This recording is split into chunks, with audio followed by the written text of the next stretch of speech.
Assalamualaikum warahmatullahi wabarakatuh.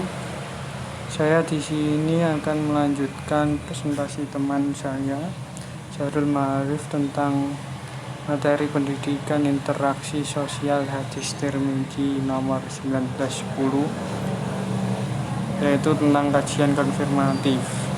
Kajian ini berfungsi untuk mengkonfirmasikan makna hadis dengan petunjuk-petunjuk Al-Quran yang berkaitan dengan hadis Tirmidzi nomor 1910.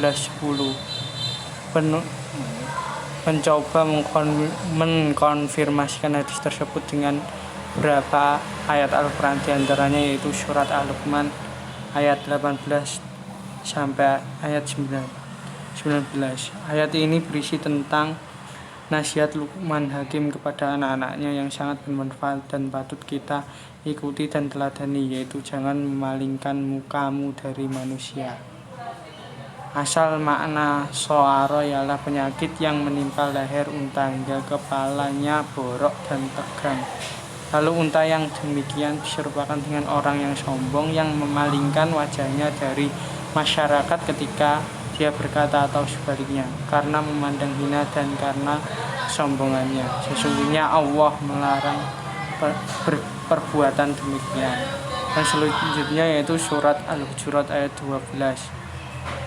Dalam ayat tersebut Allah melarang hamba-hambanya yang beriman banyak berprasangka, yaitu melakukan tuduhan dan sangkaan buruk terhadap keluarga, kerabat, dan orang lain tidak pada tempatnya. Sebab sebagian dari prasangka itu adalah perbuatan dosa. Maka jauhilah banyak prasangka itu sebagai suatu kewaspadaan. Yang selanjutnya yaitu surat Al-Kafirun ayat 6. Dalam ayat terakhir surat Al-Kafirun ini merupakan wujud sikap tegas Rasulullah untuk mengatakan berbeda dengan mereka, orang-orang yang tidak berpengetahuan dan orang yang tidak menyembah Allah dan mempersekutukannya.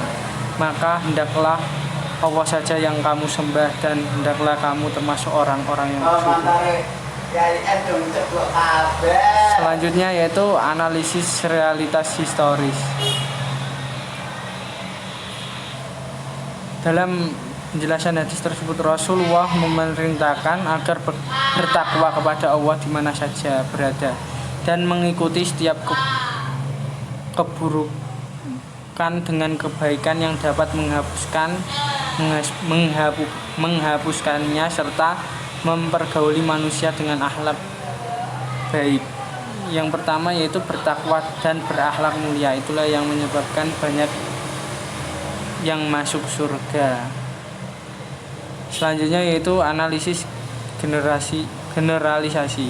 Hadis riwayat Tirmidzi nomor 1910 di atas berisi tentang akidah yang mana hadis tersebut merupakan ikatan keyakinan untuk mengimani adanya Allah Subhanahu wa taala yang ditasdikkan di dalam hati, diikrarkan di lidah dan dilaksanakan dengan anggota tubuh sehingga menjadi tindak perilaku seseorang dan merupakan dasar untuk mencapai takwa dan sebagai tingkatan tertinggi dalam iman seseorang.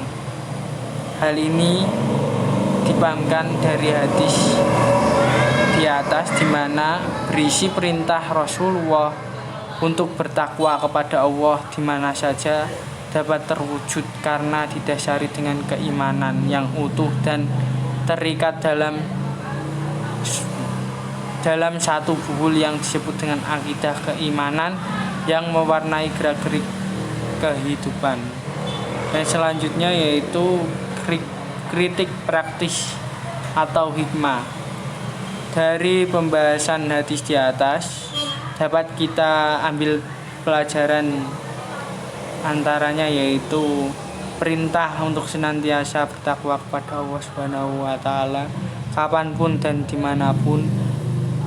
Yang kedua yaitu berbuat baik yang bisa menghapuskan dosa perbuatan yang buruk. Yang ketiga yaitu anjuran untuk berakhlak karimah, bahwa akhlak merupakan ciri mendasar orang yang bertakwa, dan akhlak karimah merupakan amalan yang paling banyak dapat mengantarkan seseorang masuk ke dalam surga.